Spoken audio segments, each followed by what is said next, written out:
오늘 우리에게 주시는 하나님 말씀은 고린도후서 5장 13절에서 15절까지. 고린도후서 5장 13절에서 15절까지 말씀입니다.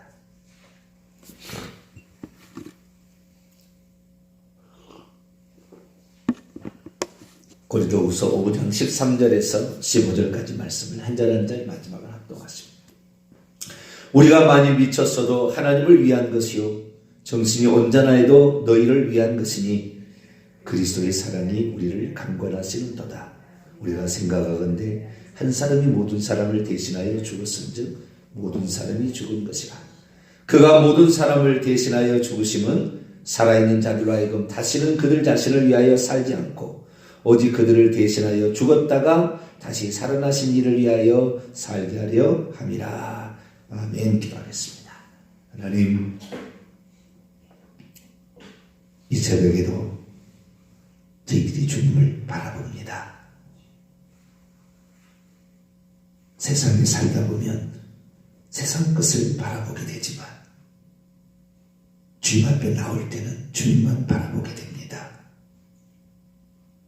주의 말씀 따라서 저희들이 살아가야 할 길을 바라봅니다. 하나님, 오늘도 오셔서 우리의 마음을 새롭게 하여 주시고 오늘도 우리가 바라봐야 될 것을 바라볼 수 있도록 역사해 주시옵소서. 주님이 이루어 놓으신 일에 감사할 줄 알고 내 삶의 문제를 해결하실 하나님 앞에 기도함으로 오늘도 저희들이 믿음으로 행진할 수 있도록 도와주시고 역사해 주옵소서. 주님을 말씀을 대하오니 시간도 함께하여 주옵소서. 우리 주 예수 그리스도의 이름으로 기도하옵나이다. 아멘. 할렐루야. 어제는 우리 주님께서 우리를 위하여 죽으셨다고 말할 수 있겠지만 확실히 표현하자면 주님이 우리를 대신하여 죽으셨다. 이렇게 표현하는 것이 좋다라는 말씀을 드렸습니다. 위하여라는 표현과 대신하여라는 표현은 비슷한 것 같지만 엄청 많이 차이가 있는 거죠. 위하여라는 말을 쓸 때 헬라어 전치사는 휘페르라는 전치사를 쓸 뿐만 아니라 에이스, 이 단어도 위하여라고 이렇게 씁니다. 그렇지만 위하여를 에이스라는 전치사를 쓰게 되면 단 한 번도 대신하다는 말이 거기에 없습니다. 그러나 휘페르라는 단어를 쓰면 위하여 뭐뭐 때문에 라는 말의 의미를 에이스라는 전치사가 똑같이 쓰나 대신하는 말은 휘페르라는 그 전치사에만 들어있는데 본문이 어떨 때는 에이스라고도 나오기도 하고 때로는 휘페르라고도 나오기도 하는데 휘페르라는 그 단어가 특히 예수 그리스도의 죽음과 더불어서 쓰여질 때는 반드시 유월절 양을 대신하는 대속의 죽음을 가리킨다 라는 것으로 번역하는 것이 가장 온전하고 하나님이 우리에게 하실 일과 하신 일에 관한 정확한 표지가 된다라는 말씀을 드렸습니다. 오늘은 주님께서 우리를 대신하여 죽으셨다라는 말의 의미가 뭔지를 몇 가지를 조금 살펴보려고 합니다. 주님이 우리를 대신하여 죽었다. 결국에 우리가 죽어야 될 자리에 그분이 대신 가는 것이고 우리가 마땅히 죽어야 될 죽음을 하나님께서 대신 치르신 것이죠. 그래서 하나님이 직접 치를 수 없으니까 사람이 되어오신 거죠. 하나님은 죽을 수 없고 하나님은 고난받을 수 없고 하나님은 시험받을 수 없습니다. 그러나 예수님은 오셔서 시험받으시고 고난받으시고 죽으셨습니다. 왜? 인간인지라 그렇게 된 거죠. 하나님은 회전하는 그림자도 없으시기 때문에 절대 시험 받으실 리가 없습니다. 그럼에도 불구하고 우리를 위하여, 우리 인간을 위하여 주님께서는 시험도 받으시고 때로는 피곤에 지쳐서 배 고물에 가서 주무시기도 하시고 힘드신 이런 인생의 사정을 사시면서 결국에 인간이 받아야 될 그 죄값을 육신으로 지불하신 거죠. 그래서 우리 주님이 대신하여 죽었다라는 것은 성육신이라는 것을 반드시 가져와야 되는 거예요. 그러니까 하나님이 사람이 되셔야 하는 거죠.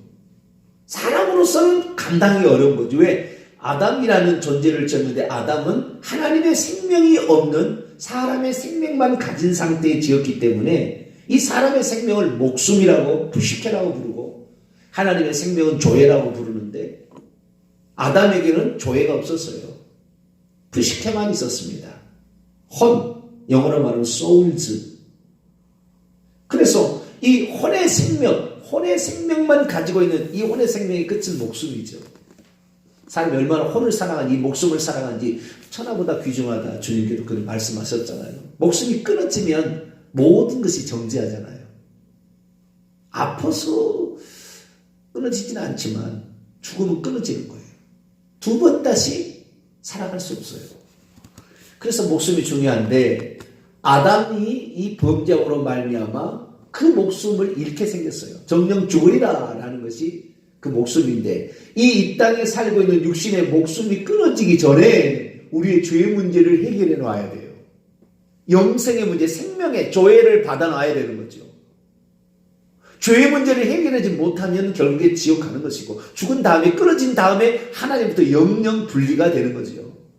그래서 이 살아있을 때 우리는 죄의 문제를 해결해야 되고 살아있을 때 영생의 문제를 해결해야 구원을 받는다. 그런데 아담은 죄를 지었고 영생을 받지 않은 상태에 있었습니다. 그래서 우리 주님께서 아담에게 가죽옷을 입히시고 에덴 동산에서 쫓아내으심으로 네 죄가 어떤 죄를 지었는지를 알라. 아담은 틀림없이 천국에 갔을 거예요. 회개했을 거니까. 자신이 잘못이 무엇인지를 알게 된 거죠. 그래서 이 세상의 모든 사람들은 아담의 후손으로 태어나서 아담이 범죄할 때 같이 범죄한 거예요. 씨로 허리에 들어가서 참배했으니까. 그래서 모든 인류는 다 죄인입니다. 그래서 태어날 때부터 죄인이에요. 그래서 어느 누구도 이 죄인을 위하여 흠없는 또 다른 사람이 없기 때문에 하나님께서 오셔야 돼요. 이 대신하였다는 이 말은 하나님의 성육신을 불러오고 있는 거예요.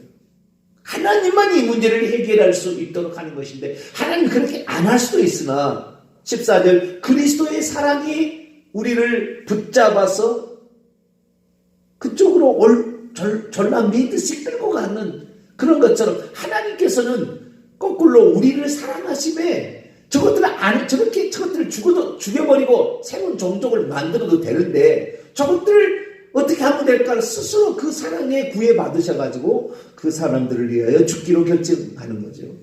근데 그 죽기로 결정하는 것이 언제 결정했느냐? 만세 전에 결정을 해놨더라고요. 자, 베드로전서 2장 1장 베드로전서 1장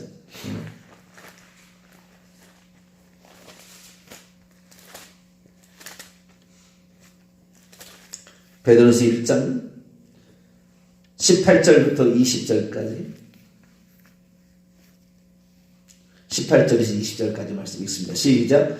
너희가 알거니와 너희 조상이 물려준 헛된 행실에서 대속함을 받은 것은 은이나 금같이 없어질 것으로 된 것이 아니고 어떤 이런 물건 갖고 대속을 하지 않는다는 대신하지 않는다는 거예요. 이 세상에 가장 값진 것 은이나 금이죠. 그때 당시에는 그랬죠. 그러나 이런 것 갖고 돈 갖고 너희들의 구원을 주고 안 주고를 하지 않겠다는 거죠. 19절 20절입니다. 시작. 오직 흠없고 점없는 어린 양 같은 그리스도의 보배로운 피로 된 것입니다. 그는 창세전부터 미리 알린 바 되심이나 이 말세에 너희를 위하여 나타내신 바 되었으니 창세 전부터 미리 알려진 바 된 것이에요. 이것은 창세 전에 이렇게 점없고 흠없는 어린 양을 투입할 것이다. 근데 이럴 수도 있잖아요. 뭐냐면은 아담으로 말미암아 첫 번째 아담으로 말미암아 모든 후손이 다 죄를 범죄했기 때문에 그 죄를 지은 상태로 태어나니까 두 번째 아담으로 하나님께서 사람을 보내실 때에 하나님이 직접 오지 아니하고 죄를 짓지 않는 사람으로 보낼 수도 있잖아요. 죄에 대한 본성이 없는 사람으로 태어나게 할 수도 있잖아요. 하나님이 아니고 일반 사람으로. 아담도 있으니까.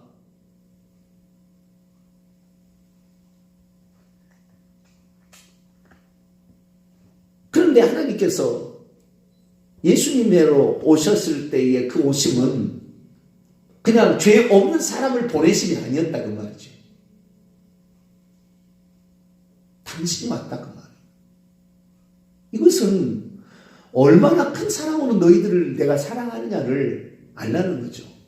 그래서 예수님이 성찬식 할 때 잊지 마라. 내가 사람이 되어 왔다는 거 잊지 마라. 이 육신을 내가 이 살을 뜯어서 너에게 주는데 이 살이 이 육신 내가 육신을 입고 사람이 되어 왔다는 걸 잊지 마라. 단순한 사람이 아니라 하나님이 사람 된 거니까. 이거 영원히 잊지 마. 이것을 행하여 마실 때마다 나를 기억하고 너희가 이 떡을 먹을 때마다 나를 기억해야 된다. 라는 사실을 얘기를 한 거죠. 우리가 받은 사랑은 단순한 사랑이 아니었어요. 하나님이 그냥 힘들이지 아니하고 또 다른 어떤 한 사람, 죄 없는 사람 보내서 동정녀 마리아에 태어나게 할 수도 있었어요. 값진 희생을 치른 거예요, 하나님은. 그렇지 않아도 된다 그 말이에요. 전능한 하나님이 뭘 못하겠습니까? 은이나 금으로도 할 수 있다 그 말이에요. 그러나 그것으로도 하지 않았더라는 거죠, 베드로가 볼 때. 그리고 어린 양으로 오셨는데 그분이 하나님이셨다. 우리는 몸둘 바를 모른다. 그분이 그렇게까지 우리에게 헌신적인 사랑을 베풀 줄을, 하나님의 어떤 그 자존심을 어쩌면 버린 것 같기도 하잖아요. 하나님은 심판주의야지 우리의 죄를 대속할 존재가 아니잖아요. 잘못한 것을 잘못했으면 심판해야 되지 자기가 고통을 당한 그런 존재가 아니다 그 말이에요. 하나님은 판사이기 때문에 판사에서 형량 때렸으면 그대로 가는 거지 자기가 형량을 왜 사는 거예요. 그런데 하나님께서 이렇게 그 사람이 되어 오셨다라는 이상 대신하기 위함이죠. 그래서 이 대신함은 엄청난 희생을 치른 대신이었지 단순한 대신이 아니었다. 우리는 그 값진 희생, 그 희생을 잊지 말아야 한다. 그런데 그 희생이 단순하게 성육신으로 끝난 것이 아니라 성육신, 사람이 되어 오신 것으로 끝나는 것이 아니라 처절한 과정을 거치는 거예요. 인간이 받아야 될 육신의 삶을 통하여 인간이 죄된 본성을 가진 인간이 겪어야 돼. 아담이 타락하기 전에는 그런 어려움이 없었어요. 동산에 있는데 아무런 어려움이 없었다고요. 지혜도 충족했어요. 우리가 지금 쓰고 있는 머리 IQ가 1%밖에 못 쓴다잖아요. 머리에 이게 축적되어 있는 양이 이걸 느리면은 100개라 그런다면 1개밖에 못 쓴다잖아요. 아인슈타인 같은 사람이 2개 썼다고 그래요. 그러니까 이 엄청난 이 둘의 머리가 아담에게는 그대로 현존하고 있었습니다.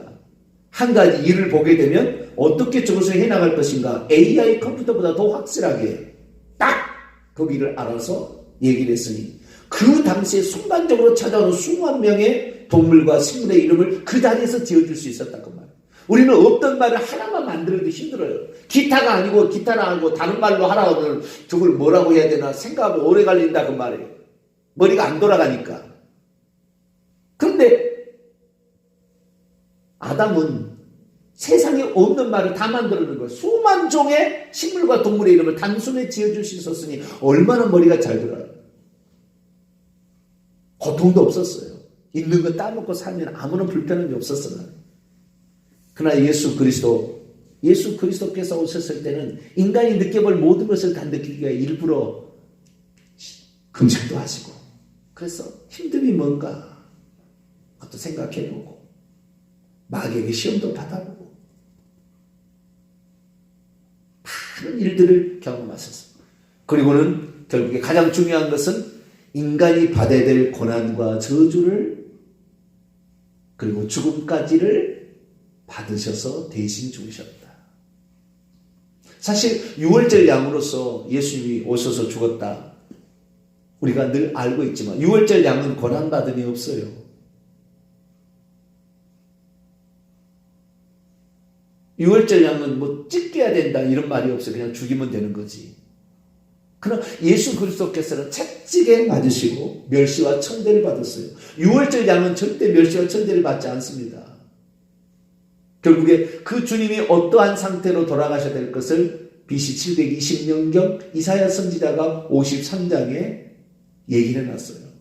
고난, 그리스도의 고난을.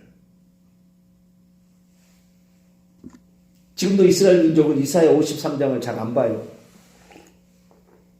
이사야 53장을 공부할 때는 안 하고 공부 안 하고 넘어간다고 그래요. 들어보니까. 그들은 영광의 메시아, 다윗과 같은 멋있는 메시아만 바라고 있지 고난받는 메시아를 생각하지 않고 있는 거예요. 그런데 우리 주님은 우리의 이 대신해서 죽는 그것에 우리가 받아야 될 육신의 질병, 온갖 저주를 그분이 다 담당하시려고 일부러 십자가를 지시고 목마르다. 인간이 받아야 될 극도의 한계 상황에 자신을 내주셨죠. 그래서 우리는 더 생각해 봐야 되는데 베드로전서 2장 한번 더 볼까요? 베드로전서 2장 22절로 24절까지를 보십시다. 베드로전서 2장 22절에서 24절까지 말씀 같이 읽습니다. 시작. 그는 죄를 범하지 아니하시고 그의 입에 거짓도 없으시되 욕을 당하시되 맞대어 욕하지 아니하시고 고난을 당하시되 위협하지 아니하시고 오직 공의로 심판하는 이에게 부탁하시며 친히 나무에 달려 그 몸으로 우리 죄를 담당하셨으니 이는 우리로 죄에 대하여 죽고 의에 대하여 살게 하십니다. 그가 채찍에 맞음으로 너희가 나음을 얻었나니. 우리 대신 채찍의 대신이 돼. 우리 대신 우리가 맞아야 될 채찍을 대신 받으시고 우리가 받아야 될 고난을 대신 받으시고 우리가 받아야 될 욕을 그분이 대신 받으셨다 그 말이에요. 이것이 대신하는 거예요. 위하여 그게 아니에요. 위하여 그러면 죄 없는 사람 하나 더 보내겠죠 뭐. 근데 그 정도 수준이 아니었다고. 우리가 받아야 될 것을 그분이 다 받으셨다고. 하나님이 대신하여 하나님이 그의 아들을 쏙 보내서 아들만 고통 준 게 아니라고요. 과거에 나는 그렇게 알았어요. 예수님이 누구냐? 주는 그리스도시요 살아계신 하나님의 아들이다. 예수님은 하나님께서 보내신 그의 아들이다. 그러나 당신의 아들이기 때문에 당신의 아들이 고통받는 것이 아버지가 고통받는 것과 동일하다. 그런 식으로 설명했고 그런 식으로 이해해왔어요. 하나님의 아들이라는 것은 하나님이라는 표현에 부드럽게 하기 위해서. 왜? 그렇게 하면은 하나님이라 그러면 육신을 입고 있는 하나님을 돌로 쳐서 죽여버릴 거니까. 하나님의 아들이라고 그러는 거죠. 말로 표현한 그렇게.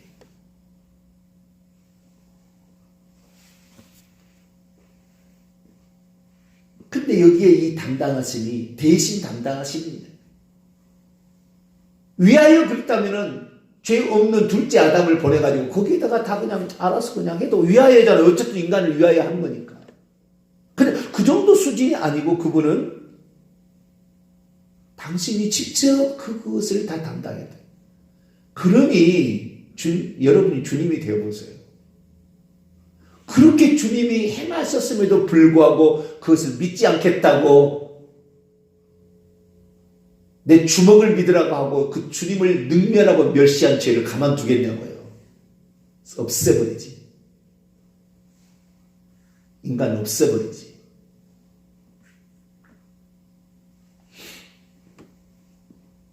그런데도 오늘날에 90%의 사람들이 이상의 하나님의 이렇게 우리를 위해서 행하신 것을 거부하고 안 믿고 믿어도 하나님을 이용해서 자기 자신의 영달을 위해서 하는 도구로 사용하고 있으니 그 사람 천국 가겠어요? 지옥 아랫목으로 보내는 거지. 내가 무엇 때문에 너희를 위하여 사람이 되었고, 내가 무엇 때문에 욕받고, 내가 무엇 때문에 채찍에 맞았고, 내가 무엇 때문에 고난을 받았는데 너희의 영광과 너희의 잘남을 위해서 하라고 내가 그렇게 죽었을 것 같니? 내가 육신을 입은 거 잊지 말아야 돼. 그것이 떡이고 내가 죽은 거 잊지 말아야 돼. 그것이 피죠. 주님께서는 다른 건 하지 말라고 해도 꼭 그건 해야 된다. 그리고 또 하나 해라는 것이 세례예요. 세례는 것은 너를 죽음에, 옛사람을 죽음에 넘기고 새 사람으로 살아야 된다. 그러면 너가 살아면 안 된다. 주님은 딱 두 가지만 보이는 형식으로 하라고, 의식으로 두 가지만 남겨놨어요. 하나는 성찬식을 행할 것이며 하나는 세례를 주라.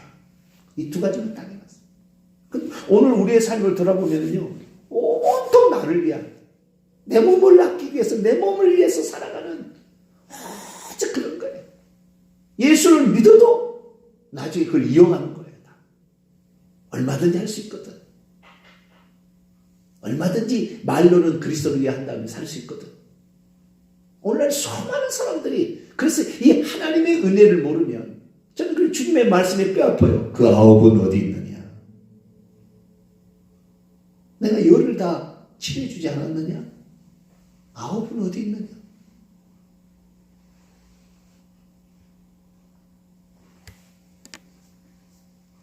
하나님이 사람이 되어 그 대신하려고 그 모든 것들을 다 당하셨으며 오직 죄만 없을 뿐이지 모든 것을 다 당하셨는데 그것을 무의미하게 만드는 일에 대해 나는 심판하지 아니할 수 없다.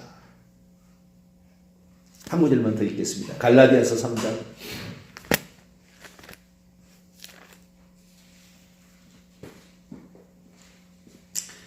요즘 예수 믿는 사람들은 심하게도 좀 나쁘게 표현하면 겁이 없는 거예요. 간이 배 밖에 나왔는 거예요. 하나님을 어떻게 섬겨야 되는지를 잘 몰라요. 그러니 자기 마음대로 교회에서 큰소리 팡팡 치고 자기대로 다 하고 이렇게 하는 거죠.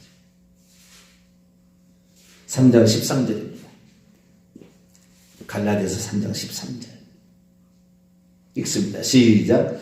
그리스도께서 우리를 위하여 저주를 받은 바 되사 율법의 저주에서 우리를 속량하셨으니 기록된 바 나무에 달린 자마다 저주 아래 있는 자라 하였습니다.